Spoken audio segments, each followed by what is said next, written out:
HLA-B27 positive यानी आपके gene में वो म्यूटेशन है जिसे आप कभी चेंज नहीं कर सकते। मन में एक भय पैदा हो जाता है कि ये बीमारी ज़िंदगी भर ठीक नहीं होगी। हेलो एवरीवन, वेलकम टू उपासना की दुनिया। कैसे हो आप सब? उम्मीद करती हूँ सब बहुत अच्छे हैं, सबकी लाइफ बहुत ज़्यादा अमेजिंग चल रही है। आप सोचिए कि आपको पता है धीरे धीरे करके ना यार मेरी स्पाइन ना बेंड होना शुरू हो जाएगी, या स्पाइन में इतनी प्रॉब्लम हो जाएगी, ना मैं चल पाऊंगा या चल पाऊंगी, या ना मैं मेरी बॉडी की मूवमेंट ही रेस्ट्रिक्ट हो जाएगी। और कब वो धीरे धीरे करके आपके लोअर लिम्ब को अफेक्ट करना शुरू कर देगा ये आप खुद भी नहीं समझ सकते।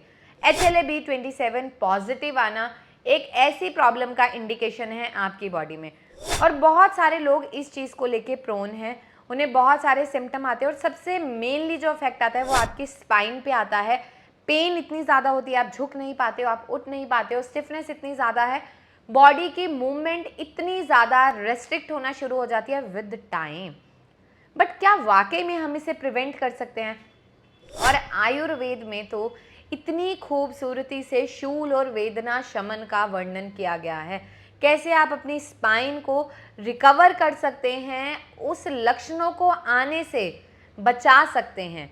तो सबसे पहले आज मैं आपको क्या बताऊंगी कि जब भी पेशेंट का HLA-B27 पॉजिटिव आता है, पेशेंट उस समय अचानक से नहीं, उसे पता नहीं होता, पहले उसे कमर में दर्द होना शुरू होता है, फिर स्पाइन, फिर धीरे धीरे गर्दन तक दर्द आता है, लोअर लिम्ब भी अफेक्ट होता है, फिर वो जाता है, उसके टेस्ट कराए जाते हैं और धीरे धीरे बीमारी को पकड़ा जाता है। देन स्क्लेरोसिस की कंडीशन, या फिर स्पॉन्डिलाइटिस की कंडीशन, डिस्क बल्जिंग, या फिर ऑस्टियोफाइट्स, ऑस्टियोपीनिया, मतलब सब चीज़ें धीरे धीरे करके डेवलप होना स्टार्ट हो जाती हैं।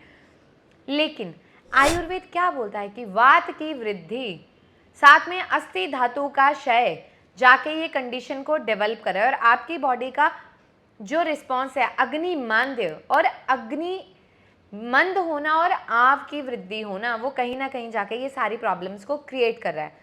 अब हमें यहाँ पे क्या करना है, हम दो तरह से ट्रीटमेंट करेंगे और दो मैं आपको इसमें रेमेडीज बताऊंगी। सबसे पहले हमें वात का शमन करना है। वात के शमन का जब नाम लिया जाता है और तिल और मेथी यानी सिसमे सीड्स और फेनुग्रीक सीड्स के अलावा कुछ और दिमाग में ही नहीं आता, तो जिन भी लोगों का ये इशू है वो इसे फेस कर रहे हैं, आप अपनी लाइफ का हिस्सा बना लीजिए 3 महीने के लिए। आधा चम्मच मेथी दाना सुबह गर्म पानी के साथ चबाकर खाना है। आधे चम्मच काले तिल गर्म पानी के साथ रात को सोने से पहले लेने हैं। ये आपका नियम होना चाहिए रेगुलरली 3 मंथ्स तक, ताकि ये आपकी बॉडी में वात दोष यानी वायु की वृद्धि ना होने दे और बॉडी को बैलेंस करे। सेकेंड चीज़, जब स्पाइन पे इफेक्ट आना शुरू होता है तो हमें क्या करना है, हमें डाइट में ऐसी चीज़ें नहीं लेनी जैसे गोभी, बैंगन, भिंडी जो वायु की वृद्धि करे। दूसरा, लघु और सुपाच्य यानी जो हल्का खाना हो और इजी टू डाइजेस्ट, उस खाने का सेवन करना है और खाने को बहुत धीरे धीरे चबाकर खाना है। खाने में आपके स्पाइसेस ऐड होने चाहिए, काली मिर्च हो गया, जीरा हो गया, अजवाइन हो गया, हल्दी हो गया। घर में जितने भी मसाले हैं, एक ऐसा गरम मसाला प्रिपेयर कर लो, मैं आपको बताती हूँ। उसमें आप जीरा, धनिया, काली मिर्च जैसे श्वेत मिर्च भी आती है, श्वेत मिर्च, पिपली, सौंठ, इनको मिला के ना एक मसाला बना लो, उसमें सूखा अदरक, उसको अपने खाने में यूज़ करो, बहुत ज़्यादा बेनिफिशियल है। और अगर आप ये नहीं कर सकते तो आप मार्केट से सिंपल त्रिकटु ले आओ, जो भी आप सैलेड खाओ उस पर त्रिकटु का चूरन मिक्स कर लो, लस्सी हल्की सी आप ले रहे हो डाइजेशन के लिए उसमें मिक्स कर लो, मतलब किसी ना किसी फॉर्म में आप त्रिकटु का सेवन करो।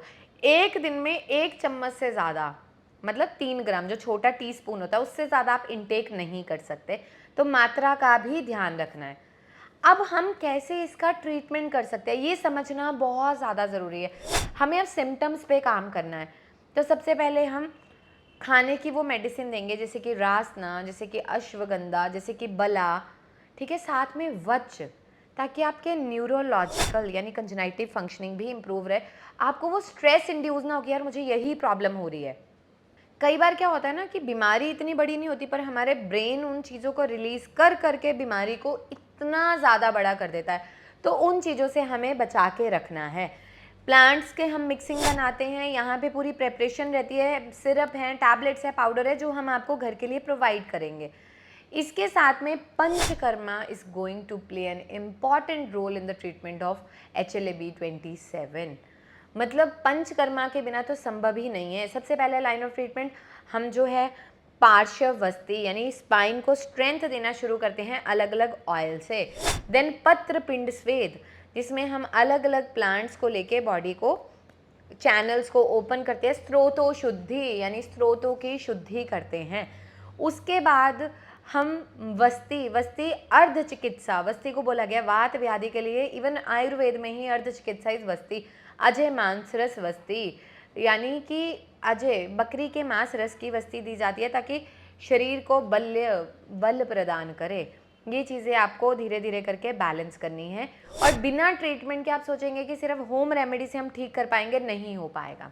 अब ऐसे मेरे पास एक केस थे, मतलब अगर मैं अभी तक बताऊं HLA-B27 के 7 से 8 केसेस मैंने देखे हैं जो अभी तक के हैं। उनका वो नेगेटिव तो कभी नहीं हो सकता, बट वो पेशेंट ऐसे हैं जिनको शायद 2 साल हो गए ट्रीटमेंट छोड़े, और कोई बंदा ऐसा है कि उसको साइकोलॉजिकल है, तो वो 2 साल पहले जो उनका ट्रीटमेंट किया गया था या 1 साल पहले, उसके बाद उन्होंने एक टैबलेट्स हैं जो थोड़ा पेन को सेटल करती है, जब होती है वो खा लेते हैं। अदरवाइज बॉडी में बहुत रिकवरी है, और जो स्पाइन की बेंडिंग हो रही थी, स्पॉन्डिलाइटिस की कंडीशन डेवलप हो रही थी, वो धीरे धीरे करके सेटल हो गई है। मतलब इतना अच्छा रिजल्ट है पंचकर्मा का इस केस में या इस डिजीज़ में। अब आपको जो घर पे एक चीज़ करनी है वो आपको करना है बहुत सिंपल, लड्डू बनाने हैं। मतलब लड्डू में क्या करना है, कैल्शियम रिच होना चाहिए। तो आपने क्या करना है, मखाने लेने हैं और मखानों को रोस्ट कर लीजिए, रोस्ट करके उसका पाउडर बना लीजिए। सेकंड, आपने मिक्स सीड्स, सारी तरह के सीड्स लेने हैं, उसमें अलसी को ऐड नहीं करना है, बाकी सब करना है, अलसी ऑयल छोड़ देगी। हल्का हल्का उनको रोस्ट करना है, उसका थोड़ा पाउडर बना लेना है। फिर थर्ड जो चीज़ आपको इसमें ऐड करनी है, खसखस, खसखस ऐड करनी है। और चौथी चीज़ जो आपने ऐड करनी है इसमें, वो करने हैं मगज। ये सारी चीज़ें आप पंसारी से ले आइए बराबर मात्रा में, मतलब 50 ग्राम सीड्स हो गए, 50 ग्राम खसखस होगी, 50 ग्राम मगज हो गए। जो मखाने लेने हैं वो लगभग आप 100 ग्राम के आसपास ले लीजिए। उसके बाद क्या करना है, इनको रोस्ट करके इनका पाउडर बना लीजिए। बहुत फाइन पाउडर नहीं बनाना है, मतलब सेमी टाइप। उसके बाद थोड़े से खजूर लेने हैं, उसको आपने तोड़ना है, देन इनको पूरा उसमें मिक्स करके इनके छोटे छोटे लड्डू बना लीजिए। दिन में 1-2 लड्डू का आप सेवन करिए। तो ये बॉडी में आपको स्ट्रेंथ भी प्रोवाइड करेंगे और जो एक डेफिशिएंसी क्रिएट हो रही है उसको भी कवर करेंगे। देखिए, आयुर्वेद में ऑस्टियोपोरोसिस, अर्थराइटिस, र्यूमेटॉइड अर्थराइटिस का बहुत खूबसूरती से वर्णन किया गया है। हम जिसमें ऑटो इम्यून को कंसिडर करते हैं, वहाँ पे हम अग्निमंद यानी अग्निमंद होने की चिकित्सा करते हैं। तो अपने आप हमारा डिफेंस मैकेनिज्म जो है वो दोबारा से एक्टिव होता है और उसे पता होता है कि मुझे अपने सेल्स पे अटैक नहीं करना है। एंड सिमिलर वे में HLA-B27 में स्पाइन को जब हम स्ट्रेंथ देना शुरू करते हैं तो वो आपके बटक यानी लोअर लिम्ब को स्ट्रेंथ देना शुरू करता है। डिस्क बल्जिंग जो स्टार्ट होती है वो भी रिकवर होने लगती है। ऑस्टियोफाइट भी धीरे धीरे करके सेटल होने लगते हैं कुछ केसेस में, अगर वो इनिशियल फेज में हैं, या फिर उसमें इष्टिका स्वेद, बहुत सारी टेक्निक्स बताई गई हैं। अगर आप इस बीमारी से परेशान हैं, कभी आपको लगे तो आप मुझे ज़रूर मौका देना इस पे काम करने का, बट माइंडसेट बना के आना कि हो सकता है कि बहुत जल्दी आराम हो जाए, हो सकता है थोड़ा वक्त लगे, बट इम्प्रूवमेंट ज़रूर आएगी। अब मैंने एक पैटर्न चेंज करना है। अब हम उन बीमारियों के बारे में भी बात करेंगे जिसके रिलेटेड कभी हमने डिस्कस नहीं किया है, क्योंकि प्रत्येक व्यक्ति हर बीमारी से परेशान है। और अगर आपको ये बीमारी नहीं है, आपके आसपास किसी को भी ये बीमारी है, आप उन्हें ये वीडियो शेयर करिए। आप कमेंट्स में बताइए आप नेक्स्ट वीडियो किस टॉपिक पे चाहते हैं, किस बीमारी के लिए जानकारी चाहते हैं। आज के समय में हर व्यक्ति को अपनी बीमारी की जानकारी होना बहुत ज़्यादा ज़रूरी है। आप लोगों ने मुझे बहुत प्यार दिया है। मेरा हॉस्पिटल नजफगढ़ दिल्ली में है, Nangli metro station gate number 2 के साथ में। आप लोग यहाँ विजिट कर सकते हैं। 10 बजे से 4 बजे तक OPD रहती है। ऑनलाइन जो नंबर दिए गए हैं उस पर आप कंसल्ट कर सकते हैं। मेरी टीम हमेशा अवेलेबल है और अपनी बीमारी से निजात पा सकते हैं। एक मौका आयुर्वेद के माध्यम से अपनी उन बीमारियों को दीजिए जिससे आप हार चुके हैं। उपासना की दुनिया को बहुत सारा प्यार देने के लिए बहुत बहुत शुक्रिया।